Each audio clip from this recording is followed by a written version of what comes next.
Hello everyone, in this video I'm going to show you how to set up a spending limit or budget on Monarch Money. So all you need to do is open any browser and then type in monarch.com and then simply sign in if you already have an account, or press on sign up if you don't have an account and create a new account, and then simply follow these steps.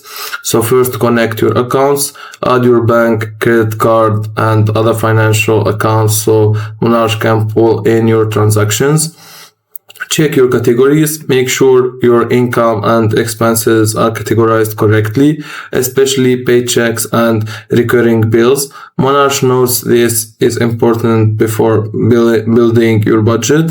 Open the budget tab in Monarch, go to budget to start setting up your plan. Choose your budget type. In budget settings, pick either flex budgeting for a simpler high-level spending plan or category budgeting for detailed budgets by category. Set your spending amounts. Enter budget amounts for your categories or buckets. In flex budgeting, Monarch groups spending into fixed, non-monthly and flexible expenses. Adjust group settings if needed.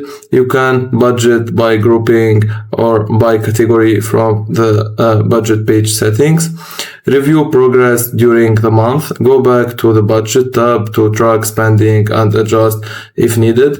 Monarch also lets you switch budget types later without losing saved settings. A good starting point is to use flex budgeting if you want something simple, and category budgeting if you want tighter control, and that's it. If you find this video helpful, don't forget to like and subscribe, and thank you for watching.